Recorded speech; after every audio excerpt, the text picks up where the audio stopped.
Assalamu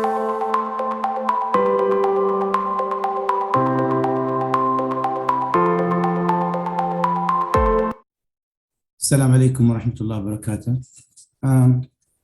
It's my pleasure to present this paper for your conference, which is Saudi Arabia Initiative toward Green Energy and Sustainable Development.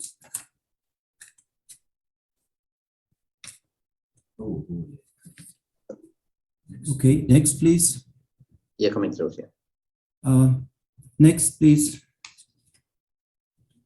All right, so thanks. I thank the conference for this opportunity, and I welcome all participants for this conference. As you know, United Nations conferences have stressed on ecological resilience and social well-being in restraining unjustified consumption and waste generation. So we reached sustainable development that call for preserving and conserving existing natural and physical capital for future generation needs. This is the cause. Global warming is the cause of desertification, deforestation, industrial built environment, extensive activities, which are major cause for such deterioration. So to tackle climate change and to sustain and secure the planet future, this Paris Summit Accord have really reached to an accord of 1.5 centigrade to be abide by world governments toward what's known as net zero emission. Next, please. As we know that I'm gonna talk about the Saudi initiative through 5 pillars of sustainability, which is net zero and energy, resilience and adaptation, circular economy, sustainability, ecosystem and resources, and social sustainability. As we know that zero net energy needs lots of financial, as my colleagues have already said, and final institutions are prone to support such renewable energy investments. Why? Because at the end of 2050, energy, since it's a vital product, will generate huge revenues once utilized rationally, and will promote equity around the world. At the same time, will give us a clean environment for all. So total global spending is estimated about 3.5 trillion per year, and the cumulative is $255 trillion up to 2050, which is really along the transitional period with sound legislation and policies, that's very important that we produce so many legislations and policies toward really adapting such resolutions.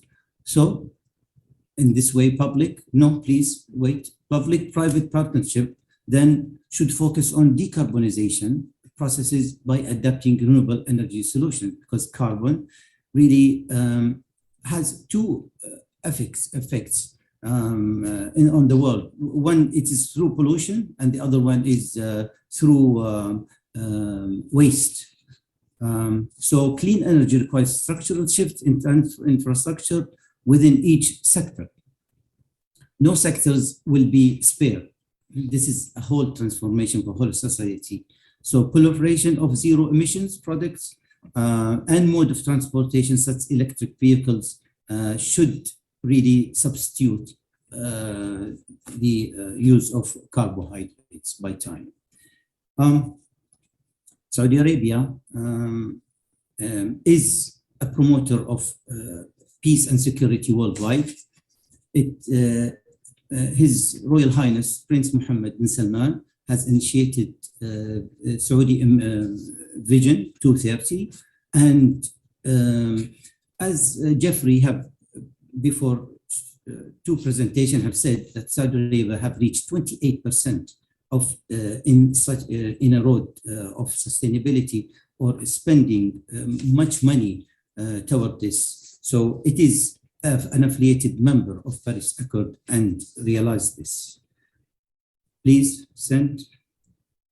Okay, so resilience, the resilience and adaptation, which is really calls for public-private organization that should incorporate resilience concept to their businesses. Reducing operation footprint, facilitate eco-business models based on deep technologies. Risk management strategies should include system thinking, green investment, new innovation, and regenerative practices. However, at the same time, institutional changes and orientation of technological development should consider present as well as future needs. So this figure, the figure you see is really a comparison between carbon and ecological footprint. For example, when we only include carbon emission numbers, the footprint, ecological footprint includes both carbon emission and environmental impact.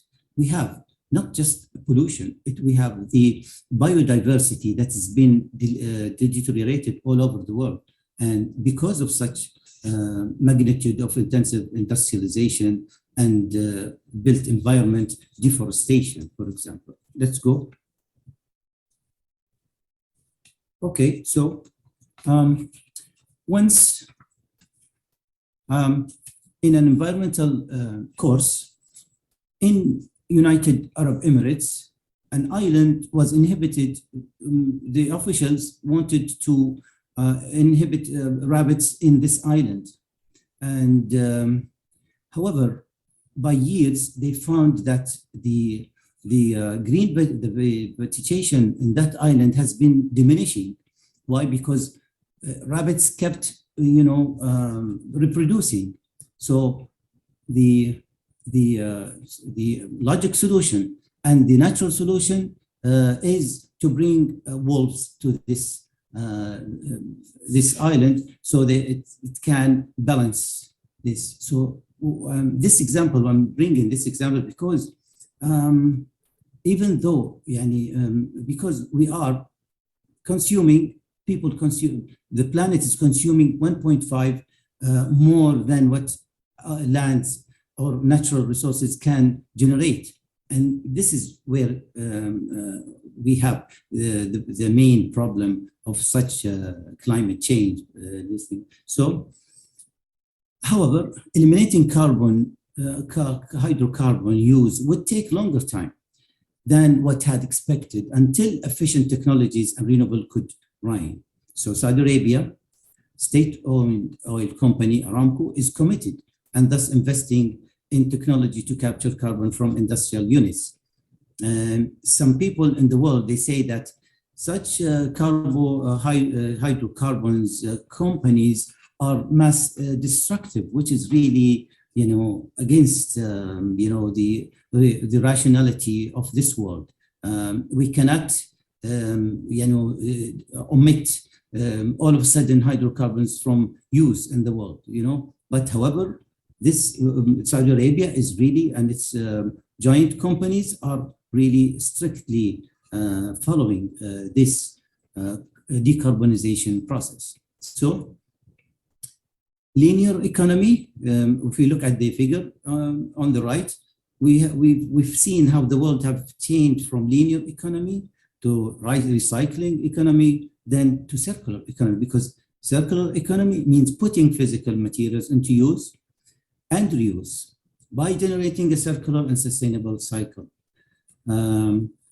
Also, it adapts regenerative concept through innovations in technology, substituting make use waste phenomena, this is what the other side of carbon generation in the world. It is the waste and what we do with it, especially hard waste.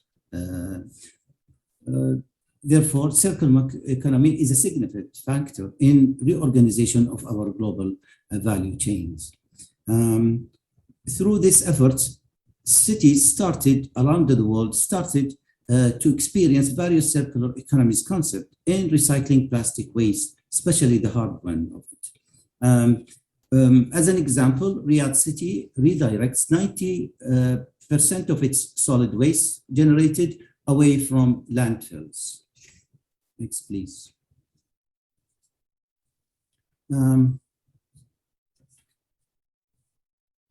A facility operated by ADMA Organic Solutions, a startup at King Abdulaziz University of Science and Technology, KAUST, reduces waste. No, please. The one before. No, yes, no. The other one, the next, yes. Okay, so the ADMA Organic Solutions sent back processed organic waste again to soil enriching crops, decreasing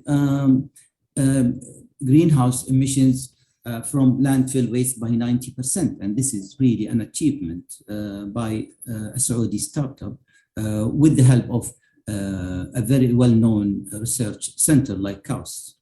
Then circular economy, then we can say it's a complex system that includes sound technical and natural scenarios. And that's what we were talking about, that decarbonization process cannot be just from industrial point of view. It has a technical possibilities that regulate its emission sources and that enable a factory to perform well. We will talk about it later on. However, geology formation play a factor in capturing, harvesting, and injecting CO2 in sizable volumes. When we talked about forest and oceans are considered as natural environment carbons, we know that the Amazon forests have lost so far 17% of its area. However, such area have been storing carbon for millions of years. If we deforest any forest, then this carbon monoxide will be released again into the atmosphere and will increase the carbon concentration in the ecosphere. At the same time, mangrove trees are very efficient as a carbon sink entities. Since Saudi Arabia is bestowed with abundant natural resources characterized by periods of sunshine, this is another blessing for this country. SABIC, its multinational company SABIC, collaborates with Japan, which is Japan, for new possibilities through buoyant solar farms, creating a cooler solar power on water. Why? Because Japan is short of land and it's using its lakes for such solar farms, and the cooling system would produce more electricity in this such. Next, please.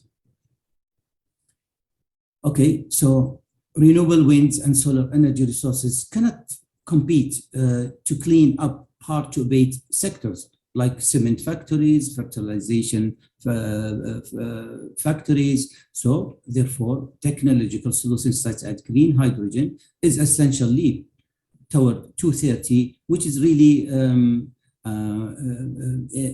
abundant in this world, to achieve global net zero emission by 2050. Saudi Arabia is utilizing hydrogen to carbonize the Saudi economy and speed the transition process toward net zero emission as planned.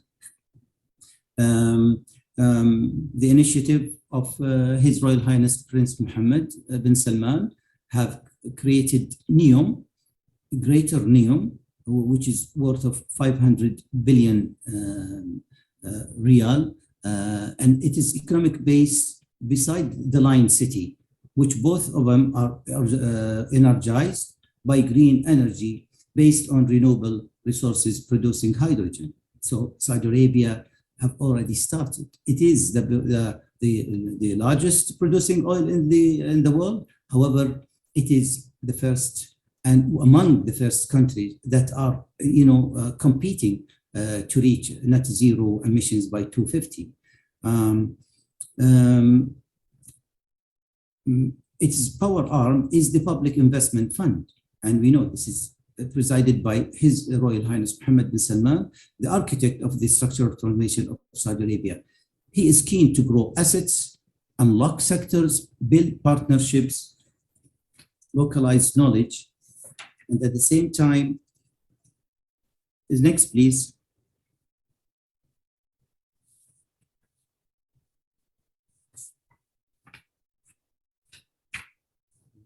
So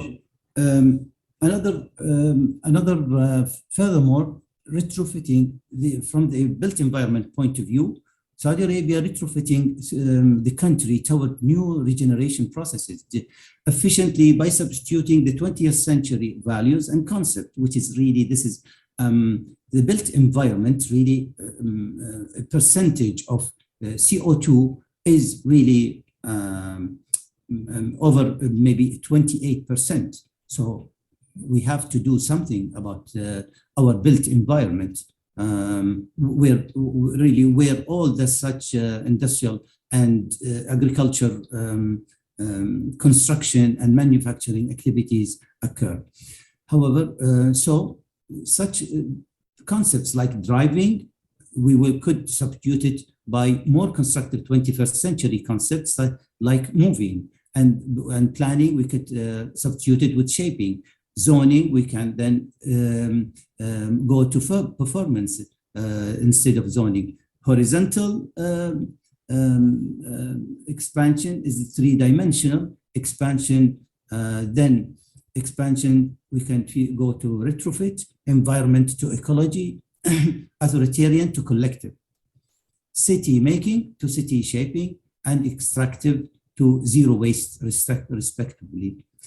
This change in paradigm would generate a form of urbanism on an ecological industrial city. And that's what Saudi Arabia has done. The Lion City reflects the 21st century based on creative urban design and sustainable development that mitigate climate change with zero cars, streets, and zero carbon emissions, putting human first. Next, please. So, NEOM in general and the Lion in particular are live example of a science committed toward climate change doctrine. These two entities will lead the way globally and the rest of the country. Why? Because the essence of this transitional period that the whole planet should take care of is based on collaboration between countries and cooperation. So Saudi Arabia is doing that right now. So it is multinationals have the resources to set investment strategies to be spent on clean technology, material, and facilities. Aramco itself uses two innovative technologies to utilize the captured CO2 through a sound strategy for a circular carbon economy. The figure in front of you really illustrate how such decarbonization process really are dealt with in Aramco facilities and around the world. Next, please. Aramco also expand Aramco Research Network, ARC, in collaboration with COST to develop, low carbon hydrogen ammonia, which is really they call it a revolutionary solution for this world. So through using advanced analytics, liquids to chemicals for advanced transportation technology, which now we will see later on how such chemicals has been put to test with Hyundai motor cars. Saudi Arabia is producing hydrogen via electrolysis in the form of ammonia for export, and it will be a net exporter all around the world of green hydrogen. Then hydrogen and fuel cell technologies also have huge potential as a sustainable transport fuel for the future. And that's what these are, what we need also. Then, okay, here we say, when we talked about Aramco and Hyundai cooperation, motor groups and KAUST collaborated on advanced fuels for hybrid electric vehicles. In 2020, Aramco also produced the blue hydrogen, converted into chemical compound, widely traded around the world as liquid blue ammonia, because moving hydrogen is in huge quantities is expensive and very hard to do. However, transform it to blue ammonia, where at destination it's converted back into blue hydrogen, or used directly as a fuel for gas turbine for cleaner power generation. A supply network covering the complete hydrocarbons value chain in partnership and collaboration with SABIC. This is another starking example of how multinational Saudis, sovereign companies are collaborating with each other, and the Institute of Energy of Economics in Japan, which is IEJ. According to IEJ, about 10% of the power of Japan could be covered by the blue ammonia, helping Japan to become a decarbonized country. This figure really explains how such process has been done. Next, please. The other pillar of sustainability is ecosystem and resources. So we've discussed the industrial nature of how to decarbonize CO2. The other one is that how can we look back to ecological assets of the planet and find out that 90% of the biodiversity loss is taking place. Why quickly, in an unprecedented way, due to irrational resource consumption and related land use. This is man-made actions and such atrocities against the world. Hence, world ecosystems need to be protected from further deterioration and misuse to reach a resilience reality. The Saudi Green Initiative represents over 700 billion Saudi riyal invested to contribute to the growth of green economy through planting 10 billion trees across Saudi Arabia to mitigate impact and risk of climate change. Next, please. Okay, so lastly, social sustainability should all countries, organizations, and individuals should adopt sustainability with respect to environment, social, and governance aspects. Reliable ESG reporting would strengthen national and hence global efforts toward transition to green future. Aramco has published its oil demand scenario projection up to 250 in its first sustainability report. Next, please. In conclusion, we've seen that the last 70 years have gone, and the intensity of urbanization and excessive concentration of factors of production in private cities continue.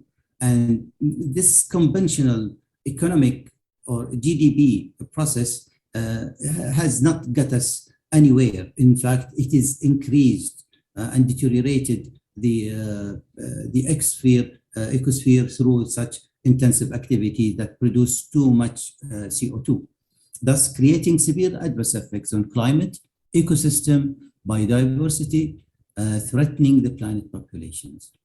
However, security, health, development, and the environment are all connected, however endangered by geopolitical strifes of today. And we have seen, because when we talk about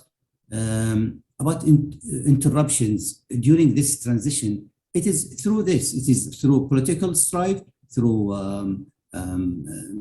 not finding the best resources, through not finding industrial countries helping the third world countries to achieve such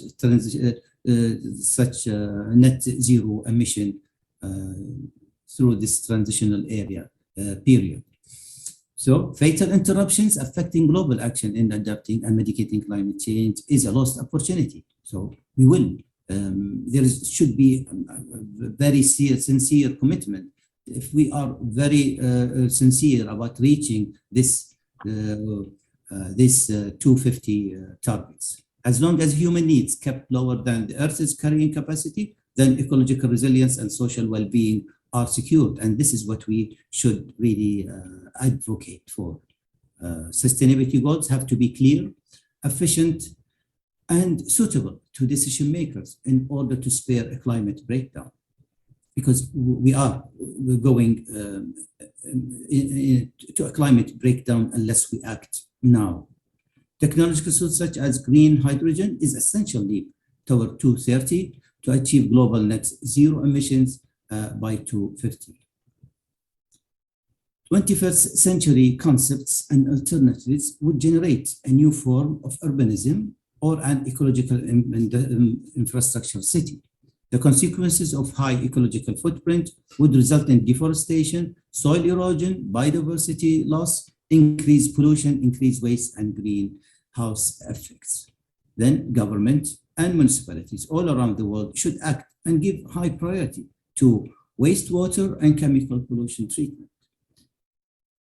So therefore, decreasing consumption, switching to renewable, smart grids, adapting efficient electrical system, better waste management, circular economies practices, decarbonization, regenerative agriculture, rewilding world, ensure biological green regeneration, will give us, some, put us in the right way toward this transition. In a final word, that demand for hydrocarbon, though declining, will continue to play an important role in the mix for many years to come. I thank you for listening